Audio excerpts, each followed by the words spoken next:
Umas férias de sonho? No ano passado, a Luísa e o João queriam fazer umas férias. Então decidiram planear umas férias de sonho. Eles queriam ir para um destino exótico e assim resolveram escolher uma ilha que fica no Oceano Pacífico. Eles foram no mês de abril e ficaram lá durante 2 semanas. Quando chegaram à ilha, ficaram encantados com a beleza da natureza, com as cores vivas da paisagem e com a luz. O mar parecia verde ou azul consoante a hora do dia. As palmeiras eram altas e muito verdes e as praias tinham uma areia muito branca. As pessoas da ilha eram simpáticas e falavam uma língua doce, mas eles não compreendiam nada.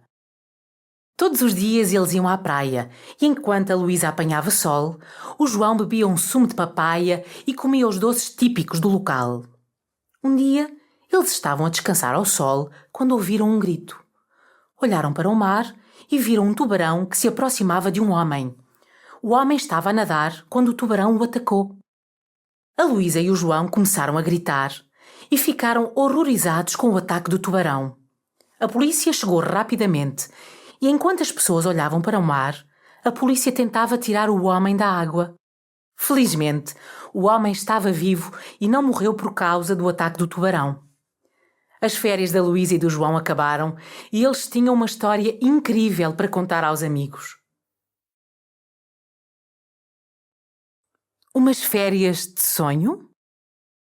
No ano passado, a Luísa e o João queriam fazer umas férias. Então decidiram planear umas férias de sonho. Eles queriam ir para um destino exótico e assim resolveram escolher uma ilha que fica no Oceano Pacífico.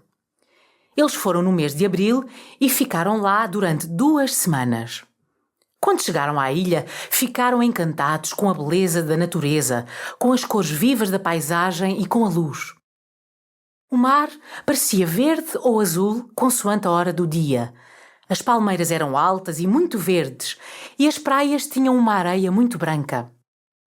As pessoas da ilha eram simpáticas e falavam uma língua doce, mas eles não compreendiam nada. Todos os dias eles iam à praia e enquanto a Luísa apanhava sol, o João bebia um sumo de papaya e comia os doces típicos do local. Um dia, eles estavam a descansar ao sol quando ouviram um grito. Olharam para o mar e viram um tubarão que se aproximava de um homem. O homem estava a nadar quando o tubarão o atacou. A Luísa e o João começaram a gritar e ficaram horrorizados com o ataque do tubarão. A polícia chegou rapidamente e enquanto as pessoas olhavam para o mar, a polícia tentava tirar o homem da água. Felizmente, o homem estava vivo e não morreu por causa do ataque do tubarão. As férias da Luísa e do João acabaram e eles tinham uma história incrível para contar aos amigos. Na repartição de finanças, serviço de pagamento dos impostos. Boa tarde. Eu recebi ontem este aviso para vir cá e reparei por causa do carimbo do correio que o postal já foi mandado há mais de 3 meses. Mas a verdade é que só o recebi ontem. Olha, o senhor agora tem que pagar uma multa, porque isto está fora de prazo. Desculpe, o senhor não percebeu. Eu recebi o postal ontem. Se ele foi enviado há mais tempo, a culpa não é minha. Mas isso não invalida o que eu disse. Eu disse que o senhor tinha que pagar uma multa, e é isso que o senhor tem que fazer. É claro que o senhor poderá sempre apresentar uma reclamação por escrito, mas a multa tem que ser paga de qualquer maneira. E se eu reclamar, o que é que acontece? Se o senhor reclamar, e se eles lerem a sua reclamação, o dinheiro em princípio é-lhe devolvido, mas tem sempre de pagar primeiro. Imaginemos que a minha reclamação não é lida. O que é que acontece? O dinheiro é depositado nos cofres do Estado. Bom, então suponhamos que eu não pago. Nesse caso, a multa será ainda mais pesada. Quer então dizer que sou preso por ter cão e preso por não ter.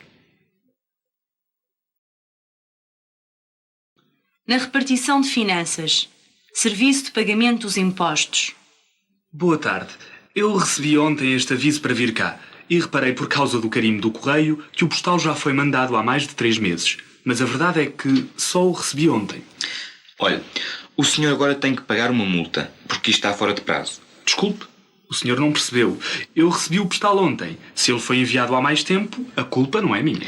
Mas isso não invalida o que eu disse. Eu disse que o senhor tinha que pagar uma multa, e é isso que o senhor tem que fazer. É claro que o senhor poderá sempre apresentar uma reclamação por escrito, mas a multa tem que ser paga de qualquer maneira. E se eu reclamar, o que é que acontece? Se o senhor reclamar e se eles lerem a sua reclamação, o dinheiro em princípio é-lhe devolvido, mas tem sempre de pagar primeiro. Imaginemos que a minha reclamação não é lida. O que é que acontece? O dinheiro é depositado nos cofres do Estado. Bom, então suponhamos que eu não pago. Nesse caso, a multa será ainda mais pesada. Quer então dizer que sou preso por ter cão e preso por não ter. Uma entrevista. Então a senhora nasceu em França. Exatamente, em Paris, mas tenho nacionalidade portuguesa. E vim para Portugal com 4 anos, em 1964. Desde então vivi sempre aqui, em Coimbra. Frequentou a universidade aqui, em Coimbra. Sim, terminei o 12º ano em 1978 e entrei para a universidade para estudar francês e inglês. Mas não acabou o curso. Não, abandonei no fim do 2º ano. Casei-me e comecei a trabalhar como recepcionista numa empresa de transportes. E, entretanto, fez o curso de secretariado. Fiz sim, durante 3 anos. Trabalhei e estudei à noite. Acabei o curso em 1983. E mudou de emprego. Ainda fiquei na mesma empresa até 1985. Só então é que fui trabalhar como secretária para a Escola de Informática onde estou agora. Fala outras línguas, além do francês e inglês? Italiano. Estudei durante 2 anos numa escola de línguas. No ano passado fiz também um curso avançado de informática. Muito bem. Acho que é tudo. Uma entrevista. Então a senhora nasceu em França. Exatamente, em Paris, mas tenho nacionalidade portuguesa. E vim para Portugal com 4 anos, em 1964. Desde então vivi sempre aqui, em Coimbra. Frequentou a universidade aqui, em Coimbra. Sim, terminei o 12º ano em 1978 e entrei para a universidade para estudar francês e inglês. Mas não acabou o curso. Não, abandonei no fim do 2º ano.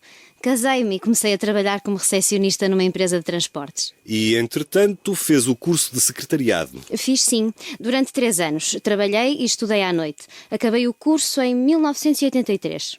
E mudou de emprego. Ainda fiquei na mesma empresa até 1985. Só então é que fui trabalhar como secretária para a Escola de Informática onde estou agora. Fala outras línguas, além do francês e inglês? Italiano. Estudei durante 2 anos numa escola de línguas. No ano passado fiz também um curso avançado de informática. Muito bem. Acho que é tudo.